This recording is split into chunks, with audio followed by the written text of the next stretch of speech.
Amables televidentes, ¿qué tal? Es un inmenso placer el poder saludarles y darles la bienvenida a una emisión más de personajes y protagonistas de PSI Noticias. Cumpliendo con el objetivo, recibiendo sugerencias de nuestros amigos, hemos encontrado a un extraordinario ser, haciendo honor a este mes, el mes del maestro. Me complace saludar a la profe Elena Martínez Sánchez, licenciada en Ciencias de la Educación, magíster,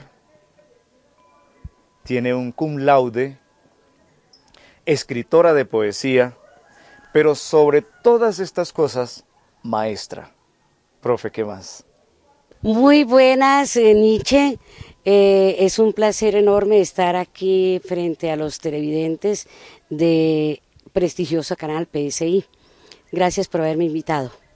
Profe, de todos estos títulos, ¿con cuál se queda? Bueno, los títulos los va uno adquiriendo en el camino. Me quedo con el arte, con ser artista. El artista encarna la creatividad, la creación, el solucionar, el estar poniendo nuevas expectativas y nuevas oportunidades en la vida. Entonces me quedo ahí. Usted lo ha expresado muy bien. ¿Cuál es su especialidad que tiene tantas facetas? Bueno, si hablamos de trabajo, la especialidad es la evaluación en educación. Ese es el último escalón, digamos, que en la formación académica frente a la docencia que me otorgó la Universidad Santo Tomás de Bucaramanga. Pero si de preferir se trata, me quedo con el arte, y en el arte la literatura. Bueno, pasando por la música, la danza, la pintura, pero me quedo con la literatura. La literatura para mí es una forma de vida, quizá. En todo momento aflora la copla, la rima, el escrito, en toda la palabra oral y escrita estoy con la literatura. ¿Para usted qué es la poesía? La poesía es una dulce melodía del alma, es el sentir, es el decir las cosas de manera que suenen, que tengan sonoridad y que agraden. ¿Hay una que le guste por sobre todas? ¿De cuáles? ¿La poesía? ¿De las que yo haya escrito o de la...? La que usted prefiera. Hay una de José Asunción Silva que me ha marcado, digamos, toda la vida. Se llama Psicopatía. Esta psicopatía describe a un personaje, a un filósofo, solitario, triste, complicado frente a la vida, no es capaz de descifrar los misterios de la vida. Y en las disquisiciones de toda la poesía termina diciendo que no se curará de su pensar es la enfermedad, no se curará sino hasta el día en que duerma a sus anchas en una angosta sepultura fría, lejos del mundo y de la vida loca, con un montón de tierra entre la boca. Es decir, el ser humano, desde la visión de José Asunción Silva, toda la vida tiene que estar pensando y haciendo de acuerdo a su pensar, y no terminará su tarea sino hasta cuando esté en su sepultura. ¿Y de las suyas, profe? Bueno, de las mías sí, no sabría decirle, hay muchas. Por ejemplo, la última producción que la hice hace un tiempito muy corto es un homenaje a mi padre. Se llama A mi padre en el ocaso. Es un homenaje que le hago a él en sus 91 años de edad. Y hago una descripción de todo lo que ha significado en la vida de la familia. Y cómo en este momento en que, bueno, el desgaste de su salud, la vida lo tiene ya un poco, digamos, aminorado en sus facultades, hago la descripción de su mirada perdida, de cómo el tiempo para él ya no es tiempo, de cómo conjuga libremente el ayer, el hoy, el mañana, pero también resalto sus glorias, la crianza de sus 10 hijos, ¿sí? Con su trabajo, esfuerzo permanente toda una vida. Y mi papá, una persona, lo describo como una palmera airosa, con el vaivén del viento, y que ni los vendavales, ni las tempestades, ni nada pudo con él. Siempre ha mantenido su hogar. Allí con mi mamá, con María Elena, su María del alma, la que lo ha acompañado durante 68 años de vida. Entonces, quizá la poesía que más me toca en este momento de lo que he escrito es esa.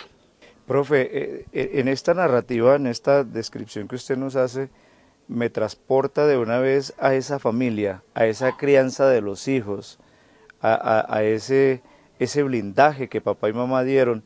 ¿Dónde se perdió esto? No. En nosotros no se ha perdido. En nuestra la sociedad sí. En la sociedad. En la sociedad sí, y quizás son muchos los factores que influyeron para que la familia como núcleo, la familia nuclear, fuera desapareciendo, fuera tomando otras formas. La misma sociedad de consumo, diría yo, que obligó a la mujer a abandonar el hogar. Y óigame bien, a abandonarlo para irse al sector productivo, quizá fue un descalabro, porque entonces el guardián del hogar, que quizá fue la madre, la mujer, se perdió en un momento.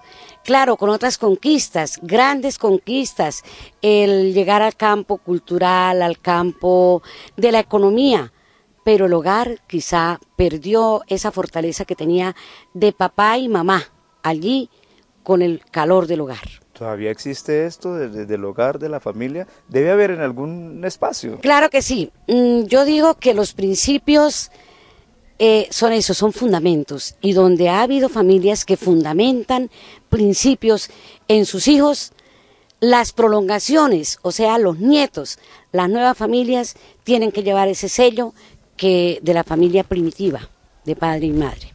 ¿Qué decirle a estas familias nuevas, a las jóvenes? Bueno, es una tarea dura, es una tarea en que se tiene que mezclar, yo diría que el afuera y el adentro. Tenemos que estar en la sociedad, las mujeres hemos ganado campos valiosísimos en la sociedad, ya lo decía, pero no podemos descuidar el hogar, tenemos que combinarlo, tenemos que estar también adentro. Fíjese que se habla de la educación, yo soy maestra, de hecho soy maestra, y no podemos los padres de familia descargarnos en la educación. A la escuela le corresponde la educación, pero la formación se trae del hogar. La formación viene de papá y mamá, viene de los hogares, de las familias con formación diferente como la que tenemos hoy. Porque mire que en la escuela, hoy al niño le preguntamos, ¿quién es su familia? Y el niño muchas veces queda asombrado ante la pregunta. Porque mientras el niño vecino dice, en la casa están mi papi, mi mami y mi hermanito, el otro niño dice, yo vivo con mi abuelita y mi tío. Entonces, ¿dónde está papá y mamá? Y entonces, ¿para ese niño no existe familia? Claro que existe. ¿Cuál es la familia? La que lo espera en la casa cuando llega de su escuela. Entonces, son unas conformaciones familiares diferentes. ¿Esto en qué influye, profe? En muchos aspectos. El niño en algún momento se desubica, no sabe quién es su familia. Entonces también depende de a quienes nos toca en el hogar hacerlo que se identifique con su medio, que identifique su familia, quiénes son las personas que lo están apoyando allí dentro del hogar. Y por supuesto lleve ese sello a la escuela. Los niños que se crían con los tíos, los niños que se crían con madrastra o con padrastro, que identifiquen perfectamente esos personajes para que la estabilidad de su persona sea completa. Ajá. Es decir, que aunque estén con el tío, con el padrastro, con el vecino, que tengan presente que hay papá y mamá. Por supuesto, sea el que sea y donde esté, al niño que no se le oculte de dónde viene, cuáles son sus orígenes, para evitarle que cuando llegue a la adolescencia, cuando llegue a la necesidad de identidad, empiece a divagar. ¿Qué pasó con mi papá? ¿Por qué sería que mi mamá? ¿Por qué estoy yo con mi abuela? ¿Por qué este tío es el que ve de mí? Entonces, si vamos en el transcurso de su crecimiento, vamos despejando estos interrogantes, el niño va a tener un equilibrio completo. Estamos en Personajes y Protagonistas de PSI Noticias. Hoy nos acompaña la profe Elena Martínez Sánchez. En instante regresamos.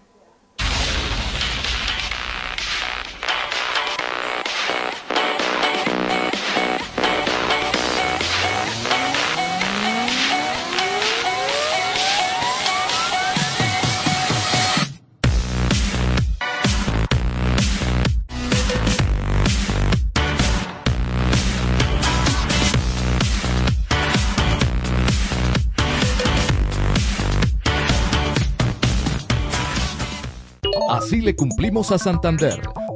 98% de metas logradas, 121.000 millones de pesos invertidos, 4.130 computadores entregados, 250 instituciones dotadas. Nativos digitales. Combate la brecha digital y analfabetismo informático por una educación con calidad y conectividad.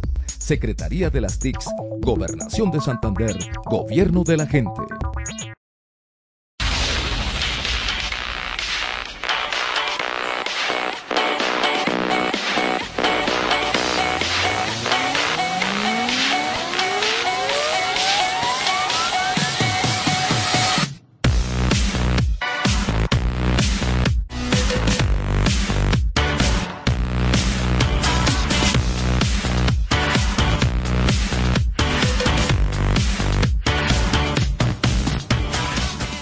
Continuamos en Personajes y Protagonistas de PSI Noticias. Nuestra invitada, la profe Elena Martínez Sánchez. Profe, la educación en Colombia, en San Gil. ¿Qué? ¿Cómo la ve? Bueno, la educación, ¿la del hogar o la de la escuela? Vamos a hablar de ambas, empecemos por la del hogar. La del hogar ya decíamos cómo no podemos, digamos que dejar a un lado la responsabilidad de formar en el hogar, iniciar la educación en el hogar. Entonces al hogar, sea como esté conformado, no importa, a las personas adultas que están con el niño corresponde cimentar su formación, su educación. Luego el niño va a la escuela. La educación en Colombia, desde la parte escolarizada, tiene muchos asuntos que ver. Responsabilidad del Estado, responsabilidad de quién, de la sociedad. Yo creo que la responsabilidad es de todos, combinada. A cada uno corresponde una parte. Y por ejemplo, en lo que toca al maestro en el aula, permitir que el niño se exprese, que el niño, la niña sean los creadores, que el aprendizaje nazca de allí. Los maestros que enseñaban se quedaron ya atrás. Hay un autor que dice, el maestro hoy debe preocuparse más por dejar aprender y evitar enseñar. ¿Sí? El maestro debe preocuparse menos por enseñar. No somos enseñantes, somos personas acompañantes de la formación y estamos en la obligación de crear espacios de aprendizaje donde el niño sea el que descubra el conocimiento.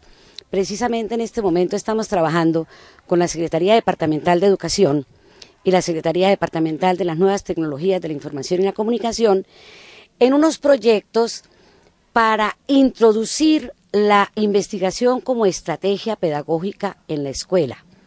Estamos recorriendo los 82 municipios no certificados del departamento, llevando este proyecto, las nuevas tecnologías, con riqueza creadora, con investigación, con innovación, para que el niño, la niña, desde la escuela, sean investigadores creadores de conocimiento y que los maestros estén aquí como acompañantes. Estamos adelantando ese proyecto.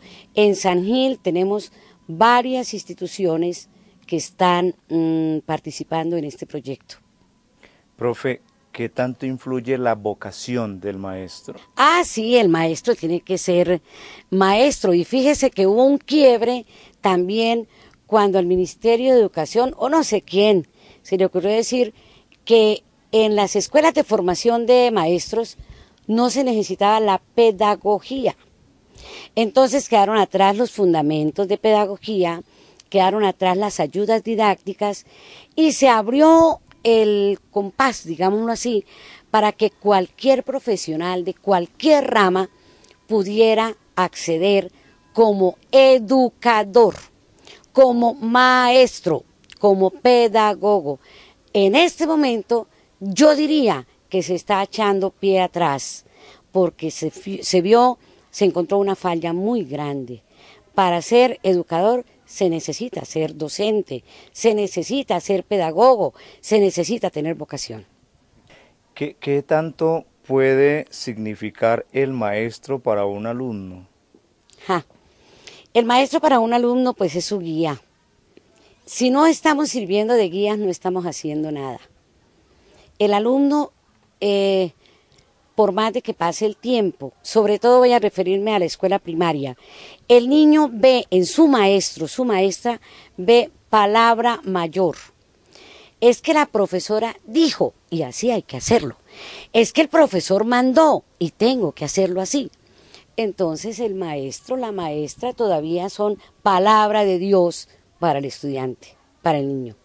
Es una persona que tiene que ser muy digna si queremos dignificar la sociedad, sin que yo piense o esté diciendo que al maestro le corresponde y es responsable de la formación de la sociedad. Para nada. Nosotros los maestros aportamos, pero tenemos que aportar bien. Tenemos que aportarle a una sociedad que cada día nos exige más, con muchísimas más problemáticas. Cada época, a través de la historia de la humanidad, cada época ha tenido los maestros que la sociedad requiere, no son otros. En San Gil tenemos instituciones prestigiosas. El Colegio Guarentá es nuestro colegio insignia. ¿Cómo ve los colegios, las escuelas, la formación en San Gil hoy? Bueno, yo también soy bachiller 1973 del glorioso San José de Guarentá, honor que me enorgullece.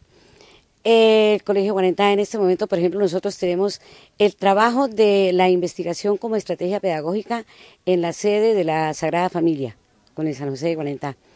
Y sí, el prestigio de la educación en San Gil es grande, no podemos dejarlo decaer. A veces le hacemos publicidad a asuntos foráneos, que está pasando en tal parte, entonces damos por hecho que aquí también esté pasando. Situaciones, digamos, de desequilibrio social, que violencia, que falta de respeto, que falta de credibilidad en la educación. Eso pasa en otras partes. En San Gil no está pasando y no podemos permitir que pase. A los niños les estamos diciendo, hagamos un buen trato, tratémonos bien, entre niños y niñas, entre niños y maestros, y por supuesto llevemos este mensaje al hogar, hagamos un buen trato, tratémonos bien. Profe, ¿cómo tirarle las orejas al alumno? Bueno, cuando hay buena confianza y hay acercamiento entre maestro y alumno, eso no hace falta. Yo tengo cualquier cantidad de anécdotas que podría ponerme a describir. A través de toda la historia de mi vida como docente, como administrativa de la educación, en que nunca tuve que castigar, nunca tuve que ponerme en situación de pelea con el estudiante. Mis estudiantes de niveles, por ejemplo, universitarios, de educación superior y de maestrías que los tuve, jamás pudieron decir que yo fuera una maestra, voy a decirlo, una maestra fácil, porque no soy fácil. Soy de un nivel de exigencia muy alto, pero dentro de la amistad, dentro del colegaje, dentro del acercamiento del tú a tú. De hecho, soy la profe Elenita y muchas veces fui Elenita desde todas partes. El acercamiento con el estudiante evita el castigo, porque ser educador no es ser juez, ser educador no es ser castigador. No, eso es otra cosa. Ser educador, yo lo describo en alguno de mis artículos que se publicó en la revista Pedagogía y Cultura. Yo decía, el maestro del siglo XXI tiene que ser el edecán. ¿Quién es el edecán? El que le da la mano a la reina para que no se caiga, para que no se tropiece en la pasarela, para que las gradas no lo vayan a dejar caer. Entonces, para mí el maestro tiene que ser un edecán, el que acompaña para que el estudiante crezca y lo haga bien.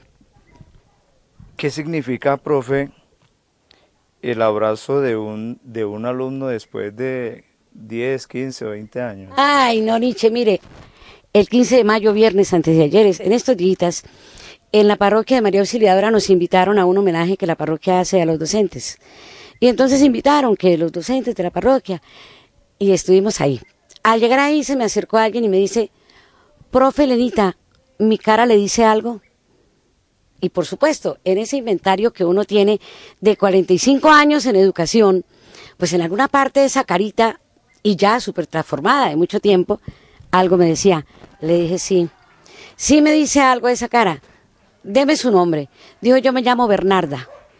Le dije, Bernarda. Dijo, yo fui alumna suya, usted me enseñó a leer y escribir. En primero primaria usted fue mi maestra. Yo soy Bernarda Lozano. El primer año que trabajé en la escuela Kennedy en San Gil, que ya desapareció, ese abrazo con Bernarda representa lo que significa para el maestro, después de mucho tiempo, encontrarse con uno que fue su alumno. Ella hoy en día es docente, trabaja en la escuela de Olla de Monas, y feliz de encontrar a su maestra, y yo feliz de que mi alumna me encuentre. Y así nos pasa en muchos escenarios.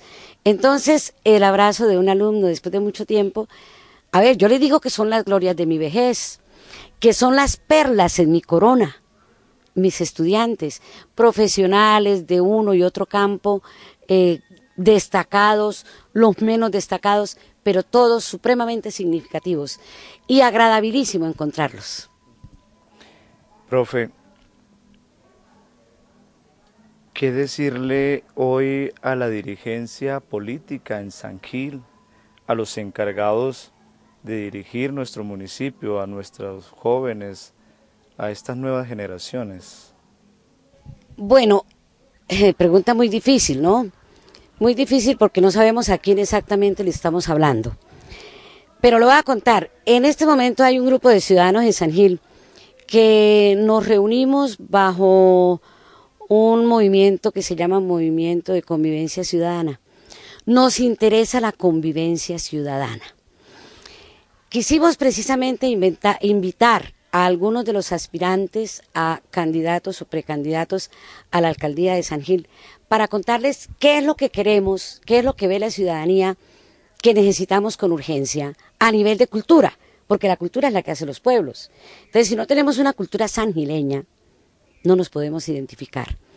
Y desde ahí estamos emprendiendo tareas concretas. Por ejemplo, 27, 28 y 29 de mayo vamos a tener encuentro con poblaciones diferentes, con motociclistas, con vendedores ambulantes y con campesinos, para que empecemos una tarea de renovación en la convivencia ciudadana. Entonces, a los políticos lo que queremos contarles es que llevamos este movimiento cívico-cultural, que por favor lo coloquen dentro de sus programas de gobierno y le den continuidad, que avancemos en el camino de la cultura ciudadana en San Gil, que bien amplia es la cultura ciudadana, tiene muchísimos aspectos y hay que atenderla. Estamos en Personajes y Protagonistas de PSI Noticias. Ya regresamos.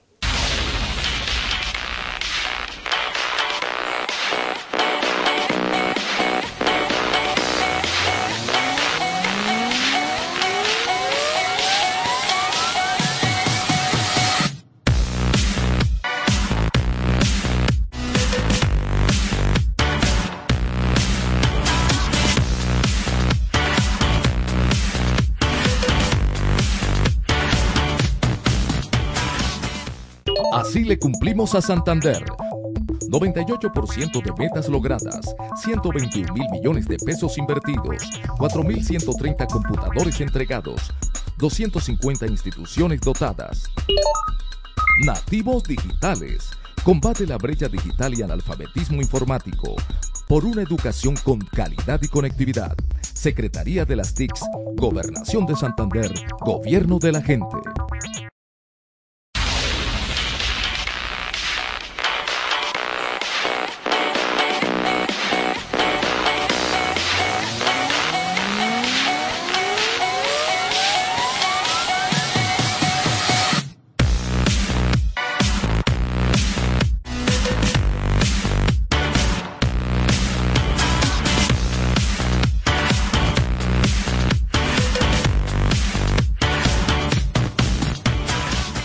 Regresamos a Personajes y Protagonistas de PSI Noticias. Nos acompaña la profe Elena. Le voy a dar unos nombres. Edelmira, Julia, Yolanda, Alicia, Luz, Bernarda, Leonor, María, Elma. Oiga, Nietzsche, es un grupo extraordinario. Son las maestras de la Escuela Normal de San Gil que están en el año del jubileo. Están cumpliendo 50 años de haberse graduado como maestras en la insigne normal de San Gil. Precisamente están celebrando y la casa mía fue el espacio que escogieron para celebrar alrededor de la mesa del altar. Hicieron su Eucaristía como en aquellos tiempos de la escuela normal, luego que el asado santanderiano y luego la tarde de copla, de canción, de poesía, de anécdotas. Una maravilla. Entre ese grupo está mi hermana mayor, Yolanda Martínez Sánchez, Yolanda Martínez de Ortiz. Mi hermana mayor, por supuesto, por eso ofrecimos la casa. Jaime, mi esposo y yo ofrecimos la casa para que fuera el albergue de este grupo. Mira Uribe Ríos, que viene de Alemania con Kurt, su esposo. Luz Eugenia Monroy, que vino de Ecuador con César, su hijo. Y Julia Fuentes, que vino con Reinaldo de Bogotá. Las demás viven aquí en San Gil y fue un día espectacular, de esos que mueven las fibras más profundas del alma. Estuvo oficiando la Eucaristía el padre Pedro Elías Martínez Plata, por supuesto, capellán de la normal en aquel entonces. Y fue una belleza de encuentro. Es el sentir de toda una época, es el sentir de unas maestras que para mí fueron maestras consejeras en aquella formación de pedagogía en la normal. Pero mucha gente las recuerda. Precisamente hoy ve uno que el abrazo, que usted me preguntaba hace un rato, Nietzsche, es el fervor de la maestra de los buenos tiempos.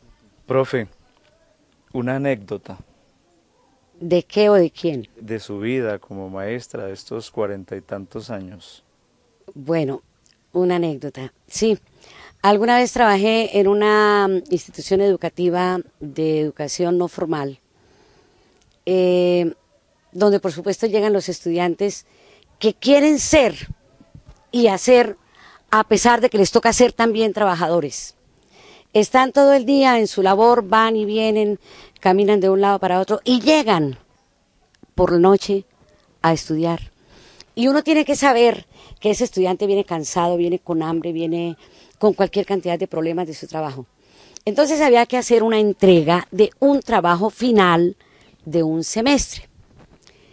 Llegó un estudiante, cualquiera, hoy no me acuerdo del nombre, me dice, profe, póngame 1. En ese entonces se calificaba de 1 a 5. Póngame 1 o si quiere póngame 0, pero yo no le voy a entregar el proyecto. No tuve tiempo de hacerlo, no, póngame 0.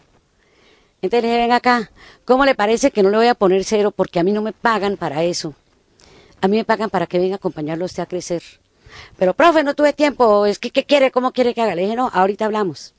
Pasó el rato y al rato lo llamé. Cuando ya él bajó un poquito su temperamento fuerte que traía de la calle, le dije, venga, a usted le va a costar más trabajo perder la materia que ganarla. Aquí se trata de perder y ganar. Le dije, si es capaz, piérdala, pero le garantizo que no va a ser capaz de perderla. Entonces quedó desarmado. Le dije, mire, vamos a hacer una cosa. Tenemos todavía el resto de semana, era por ahí como miércoles, el resto de semana y el fin de semana para que hagamos el trabajo que usted no alcanzó a hacer. Si el lunes lo tiene listo, me lo trae. Si el martes lo tiene listo, me lo trae. Si el miércoles lo tiene, cuando quiera me lo trae. Pero que le vaya a poner yo 0 o 1, se equivocó, hermano. A mí no me pagan aquí para esto. Bueno, así fue. La semana siguiente llegó y me entregó el trabajo en las condiciones que pudo hacerlo. De hecho, lo valoramos entre los dos, hicimos coevaluación y de hecho pasó la materia. En ese momento era un preventista de una empresa de cerveza. ¿Puedo decir de cuál? Era preventista de Bavaria. Le tocaba recorrer Bucaramanga de un lado a otro, de tienda en tienda y no sé qué. Pasaron los años. Cualquier día, por el centro de Bucaramanga, se me acercó un señor muy elegantemente vestido. Me dice, profe, venga, el abrazo. Y yo, Virgen Santísima, ¿esto qué fue? Dice, ¿usted se acuerda quién soy yo? Me llamo fulano de tal. ¿Se acuerda que yo era el preventista de Bavaria? Ahora soy el jefe de personal. Y usted fue la que me dio la mejor lección de la vida. Uno no se puede rendir en cualquier momento. Y fui capaz y hoy soy jefe de personal. Entonces, para mí eso es una anécdota súper, súper rete que valiosísima. Porque cuando uno no es capaz de enfrentarse con el estudiante, logra eso que uno busca, que crezcan, que sean capaces de ser y hacer en la vida.